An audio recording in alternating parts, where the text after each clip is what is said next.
बहुत सारे सेलिब्रिटीज ने हाँ जी। अपना फेस सिर्फ इसलिए खराब करके बैठे हुए हैं क्योंकि उन्होंने प्लास्टिक सर्जरी कराई हुई है। तो प्लास्टिक सर्जरी और ये एकदम डिफरेंट मेथड्स होते हैं। बिल्कुल डिफरेंट मेथड। स्पेशली जो हम इंडिया में तो फिर भी बहुत सारे लोग कंजर्वेटिवली एज अ सोसाइटी हम इन सब चीज़ों में बहुत ज़्यादा वेंचर आउट नहीं करते। अमेरिका, यूके, इन सारी कंट्रीज में बहुत सारे सेलिब्रिटीज की शक्ल बहुत खराब हो चुकी है। अब इसका चक्कर क्या होता है, plastic surgery is not reversible.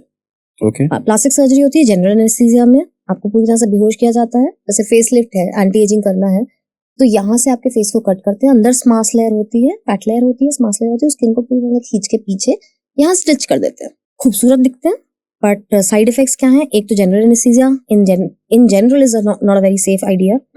Secondly, जब आप स्किन को यहाँ से कट करके कहीं और लगा रहे हैं तो आपकी सेंसिटिविटी, सेंसरी नर्व्स वापस से जुड़ ही नहीं पाती, तो आपकी सेंसेशन बहुत कॉम्प्रोमाइज हो जाती है। तो अगर आपको खुजली हो रही है या आपके मुंह पे कुछ गिरा है, आपको पता ही नहीं चलता। अनदर थिंग इज दैट, मान लीजिए आपने ट्रीटमेंट कराया और आपको अच्छा नहीं लग रहा, तो कुछ नहीं हो सकता। एटलीस्ट नॉन सर्जिकल चीजें जो हैं, जैसे फिलर करा लिया, बोटॉक्स करा लिया, थ्रेड्स करा ली, ये सारे रिवर्सिबल हैं। अगर आप उसको नहीं भी निकलवाएं शरीर से तो भी कुछ समय के बाद, 2-1 साल के बाद खत्म हो जाते हैं, ठीक है।